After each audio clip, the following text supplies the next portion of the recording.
Hi, I'm actor Deb Marman. Australian Story first met my mate, Leah Purcell, 20 years ago as her star was on the rise.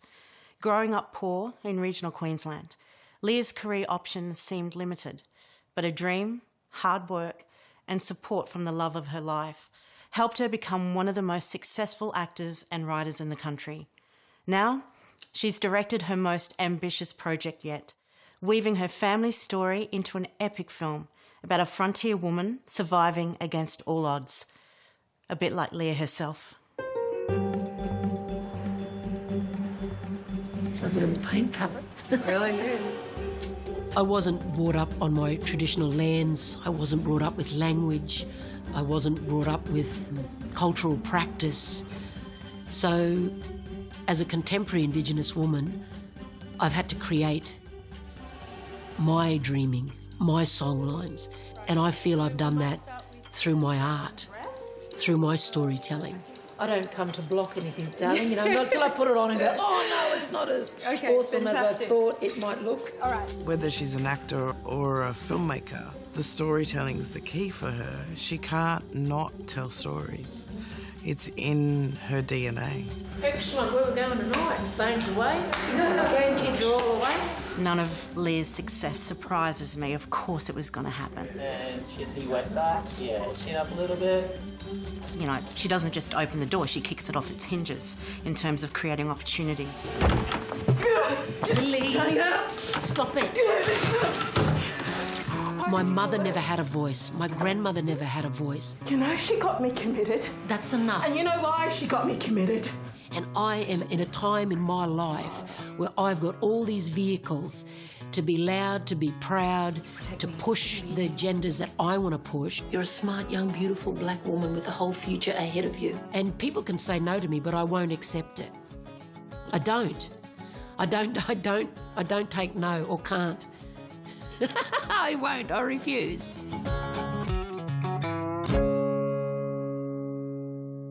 Leah! Hey, what? Leah's a polymath. She's somebody that's untrained. She never went to a NIDAs or an AFTRS or Conservatorium of Music. I am woman, hear me roar, and numbers too big to ignore. But she can sing. She's won AFIs and actor awards at Helpmans. I'm placing you under arrest for murder. All the other ones, but.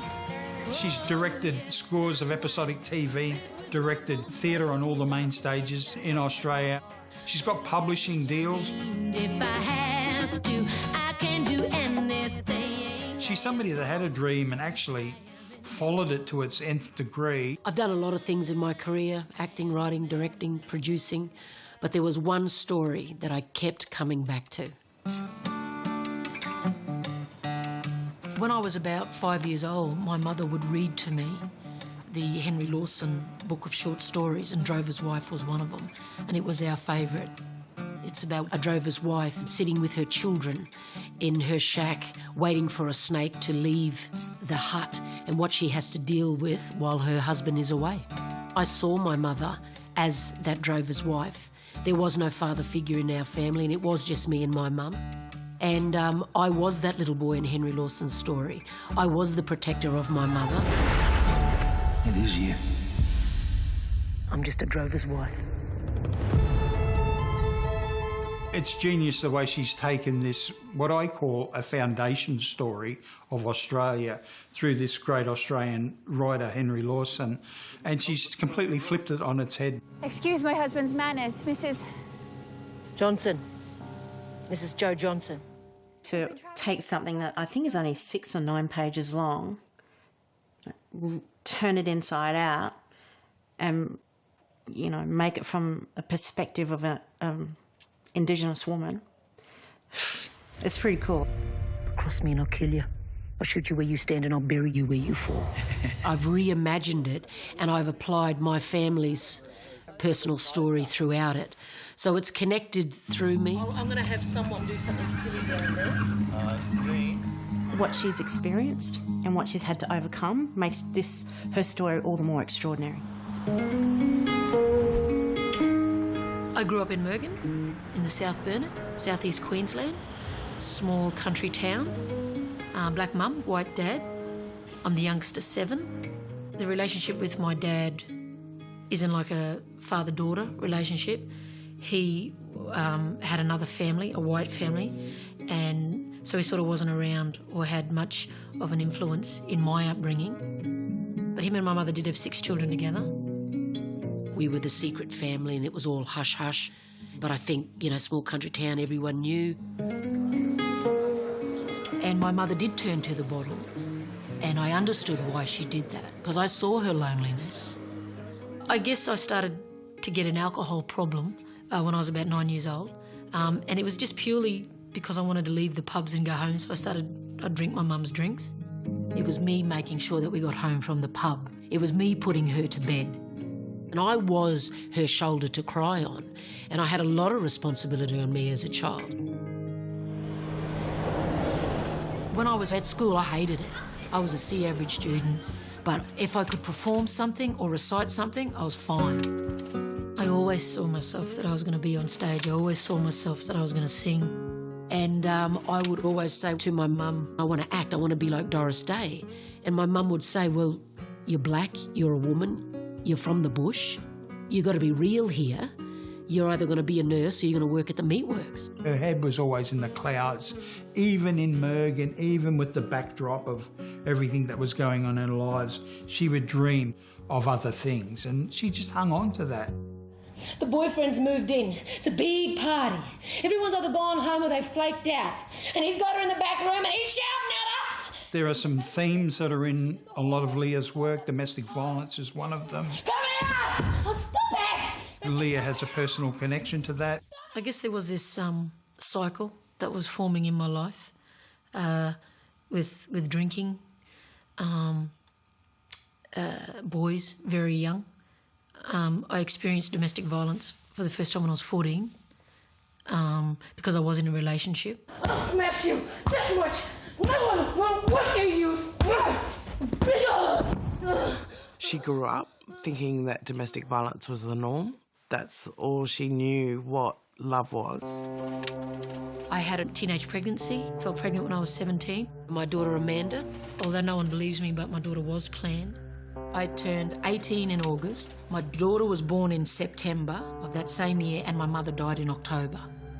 I spiralled down dark because my mother was kind of the buffer.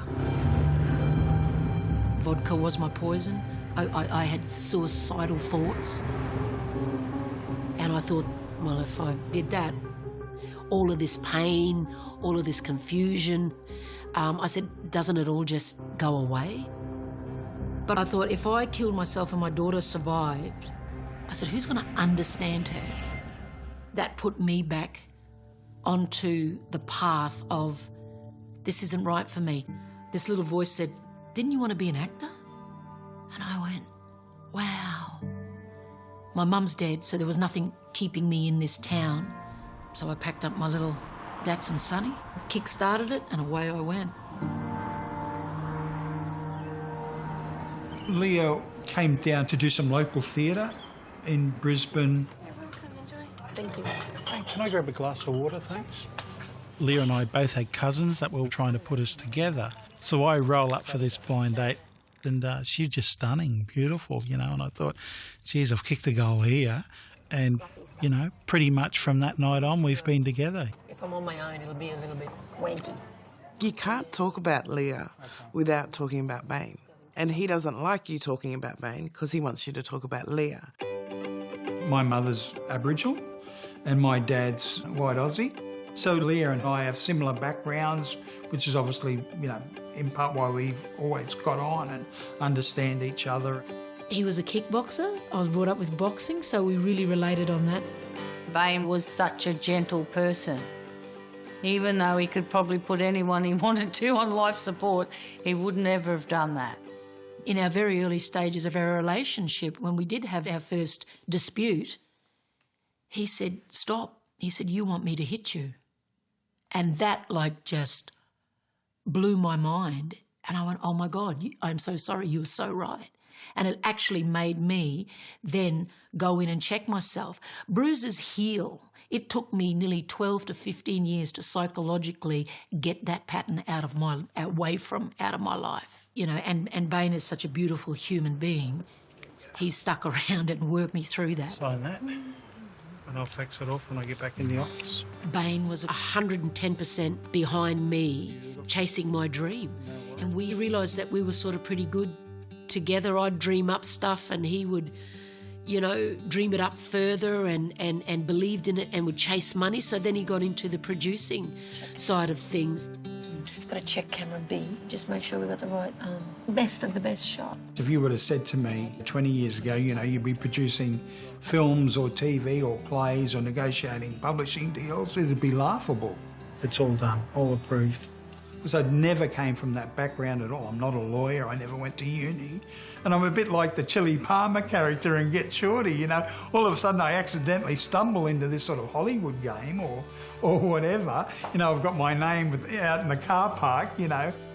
We just need to organise that war documentary at some stage. We've got to chase that heap of YouTube and Twitter stuff. I truly believe that he was a gift from the ancestors because he's just been such a support. He could see the brand that could be Leah. He could see the potential of where she could thrive. So I'm catching up with Screen Queensland next week. I understood the language and what Leah was talking about. I was listening to her dreams and aspirations. And then it took off, and then all of a sudden I had a tiger by the tail. I couldn't let it go. Oh, I can't look. And so away she went. If you're scared, you should let them know. Who's scared? I'm not scared. I'm just terrified. Yeah, terrified. I remember her moving to Sydney quite early on, and then suddenly she's in police rescue. And that was brilliant. Take it away, Swifty. Nice load to go, Pete. So here she was with her dreads on a mainstream show, successful show, and it's like, there she is. She's already doing it. Not very often I say this. You were good. Thanks. She's not even an Aboriginal character. She had changed the stereotypes right from then. You know, she's a shapeshifter. No. It's going to be okay, all right? All right. All we want to do is just talk. When I finally did arrive to Sydney, what box do we put Leah? Her skin's fair, but her tongue is black and political and an activist. What do we do with her? And didn't little Leah Purcell look grand? In the late 90s, Leah wrote and directed her one-woman show, Box the Pony. And essentially it was the story of her life, well, at least, you know, her childhood. It's this epic 4-generational linear story of grandmother, mother, Leah, daughter. Come here, Steph. Bring baby Jess. Without you, Bub, I'd have been in the gutter. My grandmother was part of the stolen generations, and we think she may have been stolen around the age of 5. She was shipped out of her traditional lands in Mitchell and ended up at Cherbourg, Bramber Mission. My mum, I look at her as that lost generation where they were punished if they spoke language or they spoke about culture or they practiced culture. So she wasn't allowed to be black, but yet she still wasn't accepted in the white world. Used to initiate you to become a man. That's all gone now. Now they get drunk and they flog the women to prove that they're a man. And we stand there and take it to be initiated as women. Box the Pony was such a crucial part in Leah's storytelling because it was the moment where she realised that she had to start writing her own stories to show the truth. She was putting herself out there every night to lay herself bare. Fly away, Bungaburra! Fly away! She did that show at the Opera House and it was, you know, it was a tour de force, and then her career just went off the dial. Thank you. Lantana, Somersault, Jindabyne, you know, great Australian films. What's Mummy doing? Smiling. And, you know, not necessarily all these roles were written as Indigenous characters. So I think it was a breath of fresh air, actually, to see Leah sort of really take these roles with such guts and make them her own. I can take care of myself. I get lost in it. You live another life when you become a character It's how you move your audience. When I got my first laugh when I was 15, I went, the power in that, to make people laugh, to make people cry. You really think I'm going to let you leave me here with 4 kids on my own when 2 of them are your spoiled brats? I've been very blessed to be in the company of great actors, great directors. I'm an observer. I never sit in the green room. I'm always watching. I'm always learning. She's always wanted to direct, and in the early 2010s, she feels like she's ready to make that transition. So she directs on Redfern now. Redfern now, it was extraordinary. You know, first show to be written, directed, produced by First Nations artists. It was just perfect because you weren't afraid to ask dumb questions. You weren't afraid to go, oh, I'm not too sure, can anyone give me a helping hand? And then Clever Man comes up shortly after that.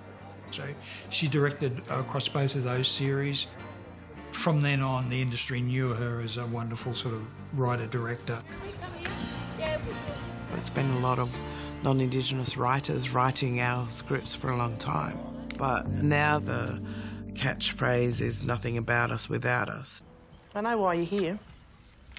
That bitch rung you too?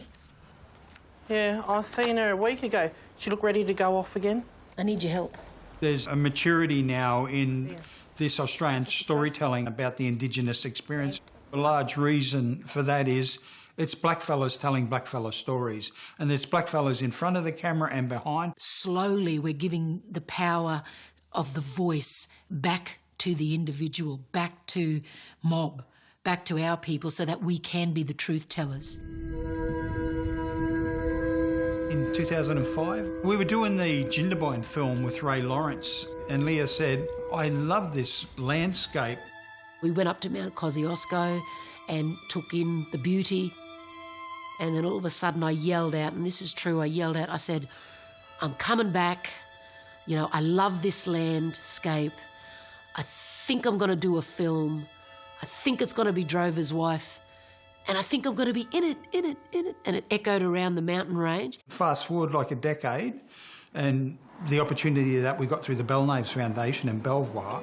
We decided to underwrite the development of a script every year by an Indigenous writer that could be developed as part of Belvoir Theatre's programming, and if it was basically good enough, it would then be actually scheduled in the theatre. That's exactly what happened with Drover's Wife. Flowers for Leah Purcell to admire and $20,000 to fund her dream to write a major stage play. That was the first time, really, that I actually got money and I went, you mean I can actually just sit down and write? So it was actually luxury. Stacked a heap for you, too. I trust no one with the stacking of my heap. Got a black fella to do it once before and the bastard stacked it holler and a snake got in under. Once the play got up in 2016 at Belvoir Street, it was a wild ride. Sold out in 4 days, standing ovations every night. I said to Leah, there's a film in this as well. So she was writing a screenplay during rehearsals of the play. We submitted that to Screen Australia.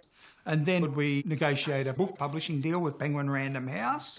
As upset and disrespected as he knows Molly may feel right now, he continues. He must. Everything was sort of helping the other to be written or to come to fruition or to inspire me. Their love was deep as the highest peak to the lowest valley and as wild as the snowy river. Stop! Molly walks to her shotgun, which rests on the veranda post. I was going to semi-retire after I did the Drover's Wife play because I wanted to focus on my writing and directing and just really get my head around that. And then, of course, fate steps in and I get a phone call and they say, we want you for Wentworth. So you're going to get Jenkins' charges dropped. And I want Ruby Mitchell transferred out of Wentworth. What's she got to do with it? Nothing. She's my sister and I need to protect her. I was given the opportunity to collaborate on my character's story and, of course, the Indigenous component. So I went, gosh, what a gift. I made some pretty dumb choices. Done a lot of things I regret. She didn't look like an Aboriginal woman just being put in the place because she's an Aboriginal woman. She's too strong an actor for that. She really claims it, not as an Aboriginal woman, but as an actor. Fight's about to start. It can wait. Go away. But I loved Wentworth. My gosh, the storylines. Like, we had emotional storylines because we're women, and then we had kick-ass badass moments, boss bitch moments where we're beating people. Ruby's out. You're fighting me. When we come to the big fight scene at the end of season 6, I said, put my stunt double in as the woman that I have to fight and let us go. And I said to her, you're half my age, I'm going to go full on, you go half pace. And I said, it'll be brilliant. And we touched hands and mate, bang, bang, bang. It was unreal. So what was beautiful about Wentworth is when I moved down to Melbourne to do the show for 3 months, my apartment was just this writing hub and I was finishing the screenplay for the film. A story. Please, Ma. Please?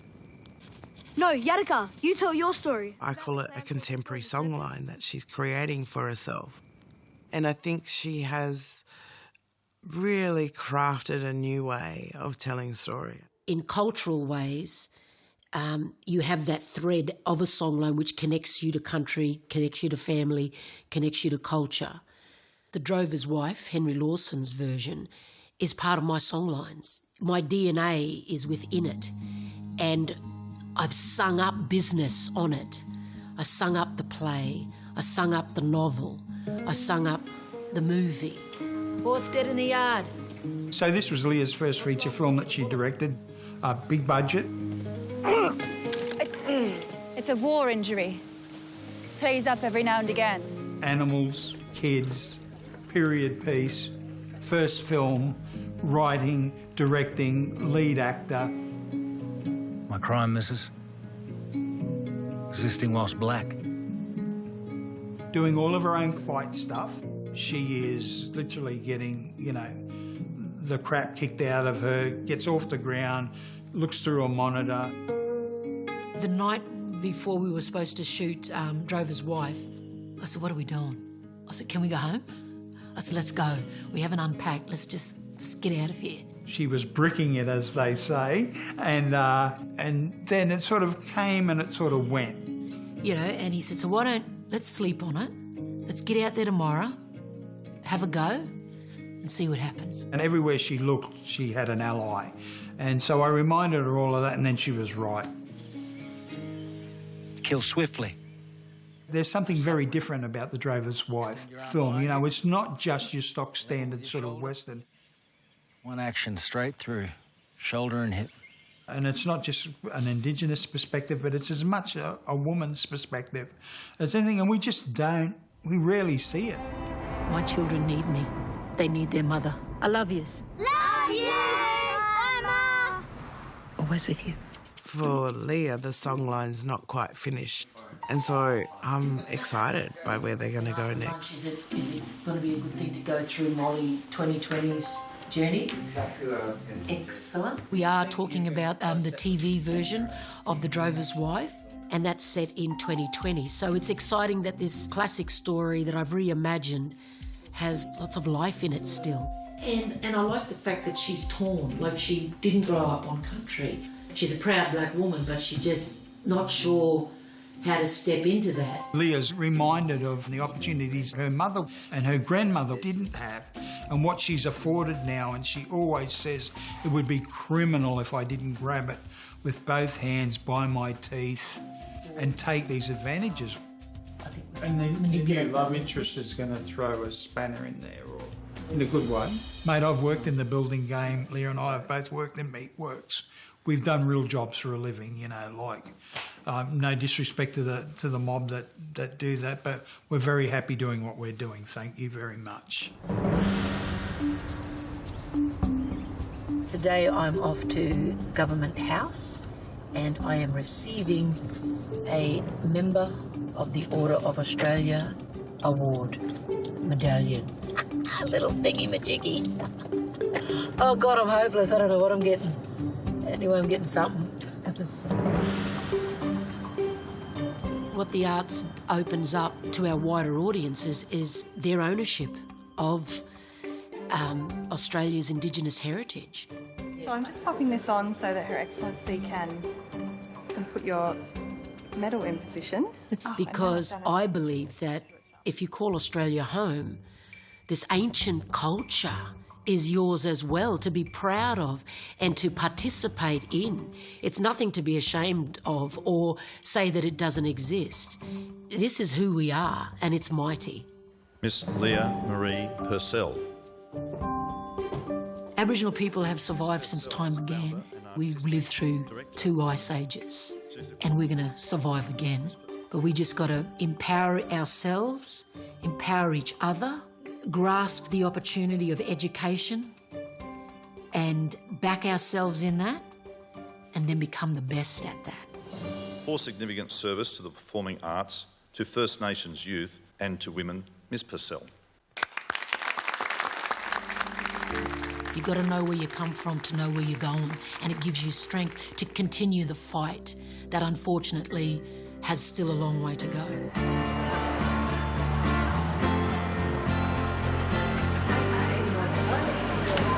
Oh, cameras. Sharpen up, Purcell. Hey, lady. Someone said, oh, geez, that Leah Purcell's ambitious. Yeah, and we have every right to be. It's okay to be ambitious. It's okay to lead. It's okay to have your black voice. It's okay to have your black lens. That's what's going to change our future. Tonight, we celebrate one of Australia's most diverse artists, Leah Purcell. Very exciting. I just think she's at the beginning of it now, because you can see her confidence in her skill as not only an actor, director, writer. So I can't wait to see what's ahead and what she's going to bring, because I think she's only just getting started. I cannot think of a more fitting way to acknowledge her contribution to Australian film and culture than with this star on the Australian Film Walk of Fame. That's very cool. I've always dreamt of Hollywood. Ever since I was a little kid, I've always wanted to play the Hollywood game. So one of my big dreams that I want to fulfill, and I want to tick it off, is I want to go to Hollywood. I want to make a Hollywood movie. I want to be a box office success. Yeah, one of my dreams was to conquer Hollywood. I don't know. No, not really. Like, do I need to conquer it? I've already done that. I'm happy with where I sit in my country. I really love telling our Australian stories and growing our talent. Mate, I come from the dirt and I'm proud, and I would go back there and I would climb out of it again. You know, I'm not afraid to fall down and get back up. I think, you know, just be brave. Life's for living, so just get out there and have a go. You know, I hope to be doing this till the day I die. She heard, run, Daisy, run, run, Daisy, run. They were the last words Mama had said. Run to the highland, run through the snow. You better run, girl, oh run, girl. You better run, girl, oh run, girl, because the white man, he's riding high.